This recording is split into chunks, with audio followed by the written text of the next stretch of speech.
Pride and Prejudice, Chapter 50. Mr. Bennet had very often wished before this period of his life that, instead of spending his whole income, he had laid by an annual sum for the better provision of his children and of his wife, if she survived him. He now wished it more than ever. Had he done his duty in that respect, Lydia need not have been indebted to her uncle for whatever of honour or credit could now be purchased for her. The satisfaction of prevailing on one of the most worthless young men in Great Britain to be her husband might then have rested in its proper place.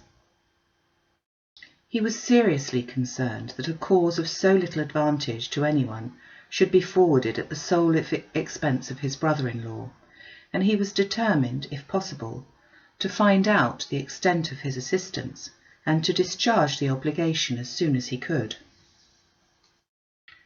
When first Mr. Bennet had married, economy was held to be perfectly useless, for of course they were to have a son. This son was to join in cutting off the entail as soon as he should be of age, and the widow and younger children would by that means be provided for. 5 daughters successively entered the world, but yet the son was to come, and Mrs. Bennet, for many years after Lydia's birth, had been certain that he would. This event had at last been despaired of, but it was then too late to be saving. Mrs. Bennet had no turn for economy, and her husband's love of independence had alone prevented their exceeding their income. £5,000 was settled by marriage articles on Mrs. Bennet and the children, but in what proportions it should be divided among the latter depended on the will of the parents. This was one point with regards to Lydia, at least, which was now to be settled, and Mr. Bennet could have no hesitation in acceding to the proposal before him. In terms of grateful acknowledgment for the kindness of his brother, though expressed most concisely, he then delivered on paper his perfect approbation of all that was done, and his willingness to fulfil the engagements that had been made for him. He had never supposed that, could Wickam be prevailed on to marry his daughter, it would be done with so little inconvenience to himself as by the present arrangement. He would scarcely be £10 a year the loser by the 100 that was to be paid them, for what with her board and pocket allowance, and the continual presents in money which passed to her through her mother's hands, Lydia's expenses had been very little within that sum. That it would be done with such trifling exertion on his side too was another very welcome surprise, for his wish at present was to have as little trouble in the business as possible. When the first transports of rage which had produced his activity in seeking her were over, he naturally returned to all his former indolence.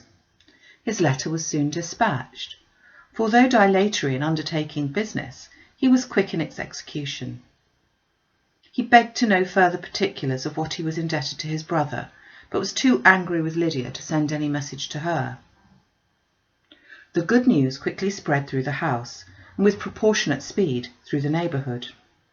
It was borne in the latter with decent philosophy. To be sure, it would have been more of the advantage of conversation had Miss Lydia Bennet come upon the town, or, as the happiest alternative, been secluded from the world in some distant farmhouse. But there was much to be talked of in marrying her, and the good-natured wishes for her well-doing which had proceeded before them from all that spiteful old ladies in Meryton lost but little of their spirit in this change of circumstances, because with such an husband her misery was considered certain. It was a fortnight since Mrs. Bennet had been downstairs, but on this happy day she again took her seat at the head of her table, and in spirits oppressively high. No sentiment of shame gave a damp to her triumph. The marriage of a daughter, which had been the first object of her wishes since Jane was 16, was now on the point of accomplishment, and her thoughts and her words ran wholly on those attendants of elegant nuptials, fine muslins, new carriage, and servants. She was busily searching through the neighbourhood for a proper situation for her daughter, and, without knowing or considering what their income might be, rejected many as deficient in size and importance. "Hay Park may do," said she, "if the Gouldings would quit it, or the great house at Stoke if the drawing-room were larger. But Ashworth is too far off. I could not bear to have her 10 miles from me. And as for Pulvis Lodge, the attics are dreadful." Her husband allowed her to talk on without interruption while the servants remained, but when they had withdrawn he said to her, "Mrs. Bennet, before you take any or all of these houses for your son and daughter, let us come to a right understanding. Into one house in this neighbourhood they shall never have admittance. I will not encourage the imprudence of either by receiving them at Longbourn." A long dispute followed this declaration, but Mr. Bennet was firm. It soon led to another, and Mrs. Bennet found, with amazement and horror, that her husband would not advance a guinea to buy clothes for his daughter. He protested that she should receive from him no mark of affection whatsoever on the occasion. Mrs. Bennet could hardly comprehend it, that his anger could be carried to such a point of inconceivable resentment as to refuse his daughter a privilege without which her marriage would scarcely seem valid. It exceeded all that she could believe possible. She was more alive to the disgrace which her want of new clothes must reflect on her daughter's nuptials than to any sense of shame at her eloping and living with Wickam a fortnight before they took place. Elizabeth was now most heartily sorry that she had, from the distress of the moment, been led to make Mr. Darcy acquainted with their fears for her sister. For since her marriage would so shortly give the proper termination to the elopement, they might hope to conceal its unfavourable beginning from all those who were not intimately on the spot. She had no fear of its spreading farther through his means. There were few people on whose secrecy she would have more confidently depended. But at the same time there was no one whose knowledge of a sister's frailty would have mortified her so much. Not, however, from any fear of disadvantage from it individually to herself, for at any rate there seemed a gulf impassable between them. Had Lydia's marriage been concluded on the most honourable terms, it was not to be supposed that Mr. Darcy would connect himself with a family where, to every other objection, would now be added an alliance and relationship of the nearest kind with the man whom he so justly scorned. From such a connection she could not wonder that he would shrink. The wish of procuring her regard, which she had assured herself of his feeling in Derbyshire, could not, in rational expectation, survive such a blow as this. She was humbled. She was grieved. She repented, though she hardly knew of what. She became jealous of his esteem when she could no longer hope to be benefited by it. She wanted to hear of him when there seemed the least chance of gaining intelligence. She was convinced that she could have been happy with him when it was no longer likely they should meet. What a triumph for him, as she often thought, could he know that the proposals which she had so proudly spurned only 4 months ago would now have been gladly and gratefully received. He was as generous, she doubted not, as the most generous of his sex, but while he was mortal, there must be a triumph. She began now to comprehend that he was exactly the man who, in disposition and talents, would most suit her. His understanding and temper, though unlike her own, would have answered all her wishes.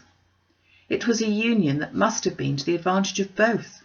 By her ease and liveliness his mind might have been softened, his manners improved, and from his judgment, information, and knowledge of the world, she must have received benefit of greater importance. But no such happy marriage could now teach the admiring multitude what connubial felicity really was. A union of a different tendency, and precluding the possibility of the other, was soon to be formed in their family. How Wickam and Lydia were to be supported in tolerable independence she could not imagine, but how little of permanent happiness could belong to a couple who were only brought together because their passions were stronger than their virtue, she could easily conjecture. Mr. Gardiner soon wrote again to his brother. To Mr. Bennet's acknowledgments he briefly replied, with assurances of his eagerness to promote the welfare of any of his family, and concluded with entreaties that the subject might never be mentioned with him again. The principal purport of his letter was to inform them that Mr. Wickam had resolved on quitting the militia.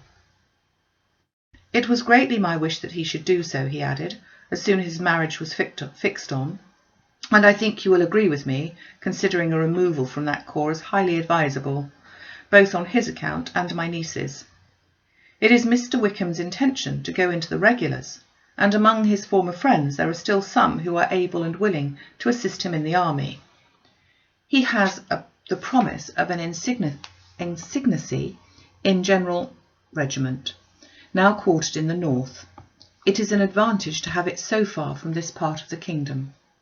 He promises fairly, and I hope among different people, where they may each have a character to preserve, they will both be more prudent.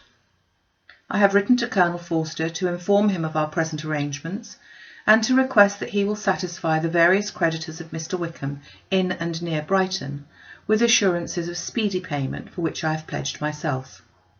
And will you give yourself the trouble of carrying similar assurances to his creditors in Meryton, of whom I shall subjoin a list according to his information. He has given in all his debts. I hope at least he has not deceived us. Haggerston has our directions, and all will be completed in a week. They will then join his regiment, unless they are first invited to Longbourn, and I understand from Mrs. Gardiner that my niece is very desirous of seeing you all before she leaves the south. She is well, and begs to be dutifully remembered to you and her mother. Yours, etc., E. Gardiner. Mr. Bennet and his daughters saw all the advantages of Wickham's removal from the shire as clearly as Mr. Gardiner could do, but Mrs. Bennet was not so well pleased with it. Lydia's being settled in the north, just when she had expected most pleasure and pride in her company, for she had by no means given up her plan of their residing in Hertfordshire, was a severe disappointment. And besides, it was such a pity that Lydia should be taken from a regiment where she was acquainted with everybody and had so many favourites. "She is so fond of Mrs. Forster," said she, "it would be quite shocking to send her away, and there are several of the young men that she likes very much too. The officers may not be so pleasant in General's regiment." His daughter's request, for such it might be considered, of being admitted into her family again before she set off for the north, received at first an absolute negative. But Jane and Elizabeth, who agreed in wishing, for the sake of their sister's feelings and consequence, that she should be noticed on her marriage by her parents, urged him so earnestly, yet so rationally and so mildly, to receive her and her husband at Longbourn as soon as they were married, that he was prevailed on to think as they thought and act as they wished. And their mother had the satisfaction of knowing that she should be able to show her married daughter in the neighbourhood before she was banished to the north. When Mr. Bennet wrote again to his brother, therefore, he sent his permission for them to come, and it was settled that as soon as the ceremony was over, they should proceed to Longbourn. Elizabeth was surprised, however, that Wickam should consent to such a scheme, and had she consulted only her own inclination, any meeting with him would have been the last object of her wishes.